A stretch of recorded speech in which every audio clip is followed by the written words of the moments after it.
Okay, hai, Assalamualaikum. So, hari ini saya akan menerangkan tentang faktor-faktor yang menyebabkan tercetusnya Perang Candu Kedua.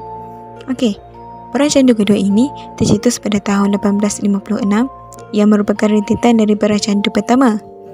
Okey, Perang Candu Pertama ini telah berakhir apabila kerajaan China dan British bersetuju untuk menandatangani perjanjian Nanking pada 29 Ogos 1842.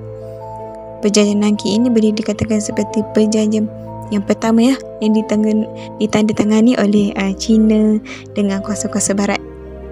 Disebabkan oleh itu, perjanjian ini telah merintis kepada bermulanya hubungan kedua-dua negara ini secara atas dasar persamaan taraf. Okey, namun begitu, perjanjian ini gagal menyelesaikan masalah dan pertikaian antara kuasa-kuasa barat dengan China. Kenapa hal ini berlaku? Okey, kerana kerajaan China ini bertindak untuk tidak menghormati syarat-syarat perjanjian yang dipersetujui dengan kuasa-kuasa barat. Malah mereka, kerajaan China ini untuk bertindak menyekat segala perluasan pengaruh kuasa-kuasa barat di China. Dan setelah itu, kerajaan China ini tidak mematuhi hubungan diplomatik berdasarkan persamaan taraf dengan kuasa-kuasa barat.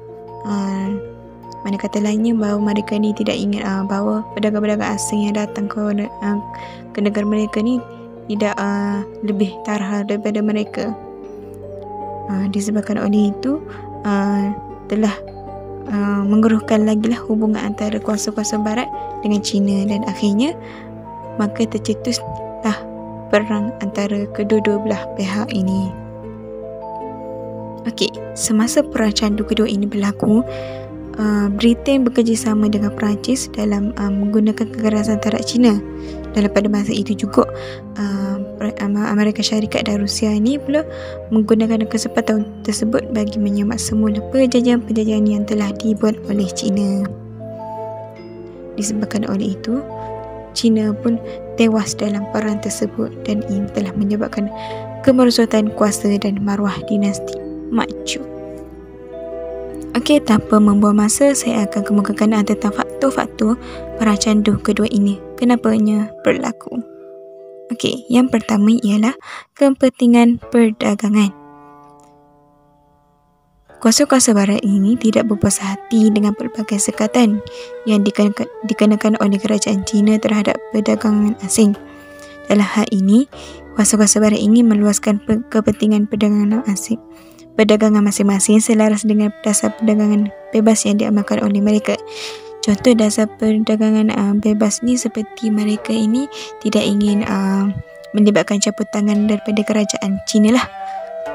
Dan disebabkan oleh itu, kerajaan China telah pun membuka pembukaan 5 buah pelabuhan untuk pedagang-pedagang asing, iaitu di Canton, Amoy, Fuzhou, Ningbo dan Shanghai kepada pedagang asing. Jadi mereka ini masih lagi tidak memuaskan pedagang-pedagang asing. Oleh itu, kuasa-kuasa barat ini telah bertindak untuk mendesak kerajaan China agar membuka pelabuhan-pelabuhan lain kepada perdagangan asing. Akan tetapi, kerajaan China ini tetap dengan pendirian mereka dengan tidak menghormati syarat-syarat yang berkaitan dengan hubungan perdagangan lah, dalam seperti perjanjian yang telah ditetapkan.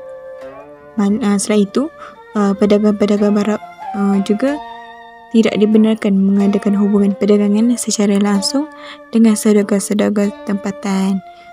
Bermakna kata lain, mereka tidak boleh bergabunglah dengan peniaga-peniaga tempatan untuk berniaga.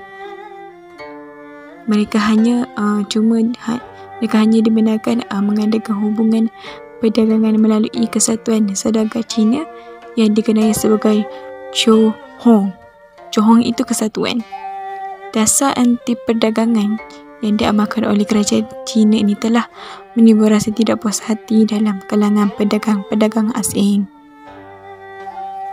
Perang Candu Kedua yang menyebabkan tercetusnya Perang Candu Kedua adalah hubungan diplomatik yang renggang. Hubungan semakin renggan ini berlaku disebabkan oleh sikap permusuhan yang ditunjukkan oleh orang Cina terhadap kuasa-kuasa asing. Malah, percubaan kuasa-kuasa barat untuk menjalankan hubungan diplomatik dengan kerajaan Cina turut menemui jalan buntu. Di samping itu, tindakan kerajaan Cina juga enggan menerima perwakilan asing yang telah memburukkan hubungan antara mereka. Buktinya, pada tahun 1849, kerajaan Cina bertindak untuk tidak menjawab surat yang dihantar oleh Lord Palmerston, iaitu Setiausaha Luar Britain kepada Maharaja Cina. Malah, percubaan Pesuruhjaya Amerika Syarikat juga, iaitu Peter Parker, mengadakan percubaan dengan pegawai-pegawai Cina tidak mencapai kejayaan. Oleh itu, isu hubungan diplomatik yang renggan ini turut memainkan peranan dalam mencetus Perang Candu Kedua.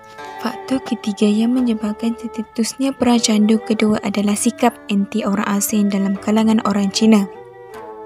Sikap anti orang asing yang menebar dalam kalangan orang Cina ini telah menimbulkan rasa tidak puas hati kuasa-kuasa barat. Buktinya, pada tahun 1847, tentera British menyerang pelabuhan Canton ekoran sikap penduduk Canton yang enggan membenarkan pedagang-pedagang British berdagang dengan bebaslah. Oleh itu, Hugh Quanqing dan Ye Min Chen yang merupakan pegawai hal ehwal luar Canton yang mengamalkan sikap anti orang asing. Mereka bertindak untuk membangkitkan perasaan anti orang asing dan menghasut orang Cina agar menghalang kemasukan perdagangan British ke pelabuhan Canton.